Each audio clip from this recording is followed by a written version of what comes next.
নমস্কাৰ, আপোনালোক সকলোকে স্বাগতম মোৰ নতুন ইউটিউব চেনেল কৃপা ভ্লগলৈ। আশা কৰোঁ আপোনালোক সকলোৱে মোক মৰমেৰে আদৰি ল'ব। আজি মই আপোনালোকৰ মাজত লৈ আহিছোঁ ৰঙালাও গছৰ পাত আৰু ছজিনা পাতেৰে বনোৱা পকৰি।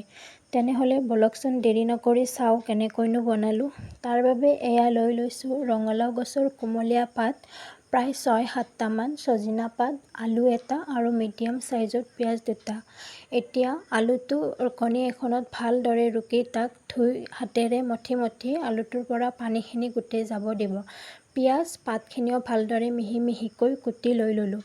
এতিয়া বাতি এটাত এখন চামুচেৰে ২ চামুচ ময়দা, ২ চামুচ বেচন আৰু ২ চামুচ চুজি লৈ ল'লোঁ। চুজিটো অপশ্যনেল হয়, আপোনালোকে নিদিবও পাৰে। মই লৈ লৈছোঁ কাৰণ চুজিটো দিলে এটা ধুনীয়া ক্ৰিস্পি সোৱাদ আহে। তাৰ পাছত ইয়াতে কাটি লৈ থৈ দিয়া পাতখিনি আৰু পিঁয়াজ আলুখিনি একেলগত লৈ ল'ব। তাৰ পাছত ইয়াত নিমখ সোৱাদ অনুসৰি লৈ ল'ব। মই ইয়াতে জ্বলা ব্যৱহাৰ কৰা নাই, মই ল'ৰাৰ বাবে বনাইছোঁ বাবে, যদিহে আপোনালোকে জ্বলা খায় লৈ ল'ব।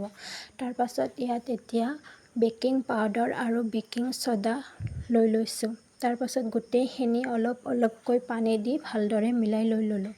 এতিয়া কেৰাহী এটাত তেল গৰম হ'বলৈ দিলোঁ।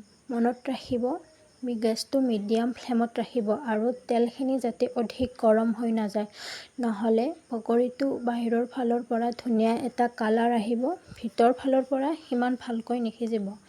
এতিয়া হাতেৰে ধুনীয়াকৈ এটা এটাকৈ এনেদৰে দি যাব।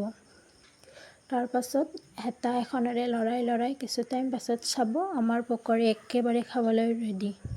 তাক গৰম গৰম চাহৰ সৈতেও খাব পাৰে নাইবা চচৰ লগতেও খাব পাৰে। আপোনালোকে যদি চাই ভাল পালে মোৰ চেনেলটো নিশ্চয় লাইক, কমেণ্ট, শ্বেয়াৰ আৰু ছাবস্ক্ৰাইব কৰিবলৈ নাপাহৰিব।